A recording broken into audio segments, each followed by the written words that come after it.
जब उसी थाली में मक्खी चींटी आकर मर रहे हैं कि नहीं, अरे ज्ञानी ये तूने क्या किया।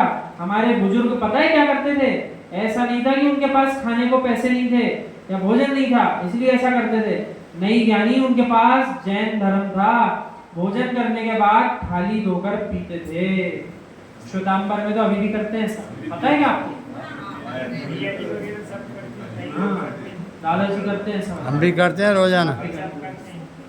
अब आप देखो, हम तो श्वेतांबर के जो कार्यक्रम होते हैं बालकने में बहुत गए भोजन में, घर के सामने श्वेतांबर मंदिर था, बड़े अच्छे प्रेम से वात्सल्य से बुलाते थे, हम जाते भी थे, छोटे थे हम देखते थे हैं?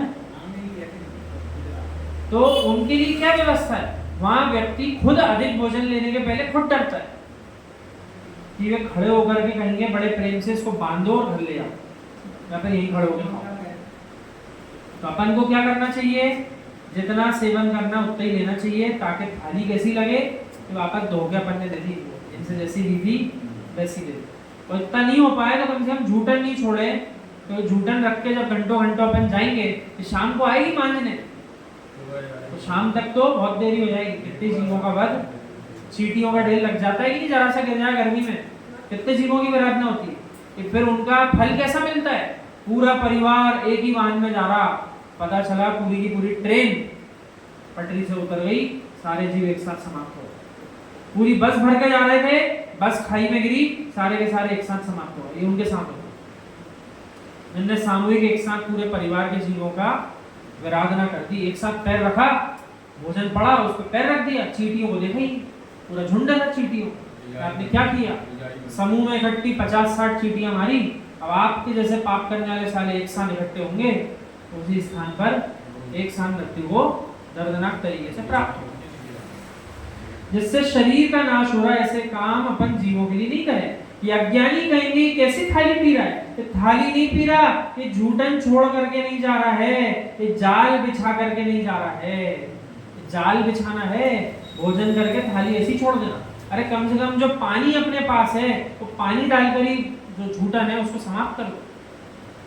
किसी जीव को अपने सामने डाल दो, भोजन करने जो बच गया तो आपके सामने खा लेगा, उसको भी पटक के नहीं आना, आएगा जब खा लेगा।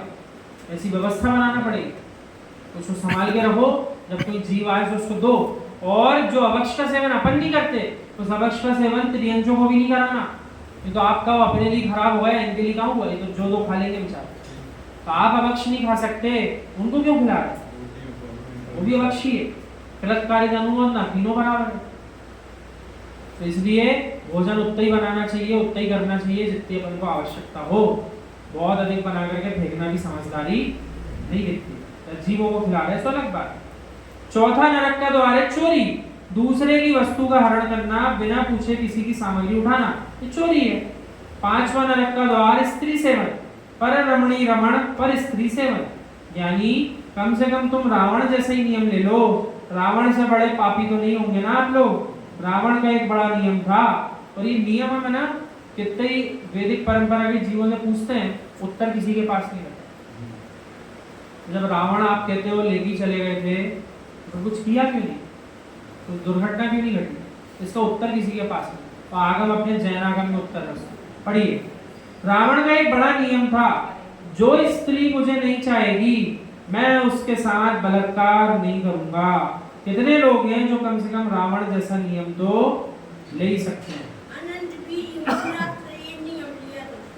कौन से महाराज जी से? अनंत वीर मुनिराज से नियम लिया। जैन मुनिराज से रावण ने अनंत वीर महाराज जी से नियम लिया था। सुनो ध्यान से, केवल एक नियम लेने से भविष्य का तीर्थंकर बनने वाला है वो रावण का जीव। इन 7 व्यसनों का जिसका त्याग होता है वो सम्यक दृष्टि जीव है। इसलिए अपनी धारणा से हटा देना, क्योंकि कुछ लोगों का कहना है सम्यक दृष्टि व्यसन कर सकता है, ऐसा नहीं होता। सम्यक दृष्टि के लिए ऐसा कहने लग गए लोग कि वो व्यसन कर सकता है जब तक संसारी है, ऐसा नहीं होता। आचार्य कुंद स्वामी जी इस बात को किंचित भी स्वीकार नहीं करते। सम्यक दृष्टि 7 व्यसनों का सेवन नहीं कर सकता। चरणानी योग में शिथिलता नहीं बरतना, कथन ऊंचे से ऊंचा ही करना। कितना बड़ा बांध बांधा जाता है लेकिन फिर भी पानी अपना आप रिसने लगता है। शिथिलाचार अपने आप बढ़ता है। इस शिथिलाचार का व्याख्यान बिल्कुल भी नहीं होना चाहिए। मृदुलता का कोई व्याख्यान ही नहीं होना चाहिए, उत्कृष्ट संयम का व्याख्यान ही होना चाहिए। और 7वां नरक का द्वार है रात्रि भोजन। आचार्य श्री को सुन रहे थे, हम क्या कह रहे थे, रात्रि भोजन इतना कह करके उसके बाद जो आप रसमलाई और रबड़ी आदि का सेवन कर रहे हैं, रात्रि भोजन त्याग नहीं है। और उन्होंने उदाहरण दिया, अन्य कुल में भी जो अपन बात कर रहे थे उसका उदाहरण दिया।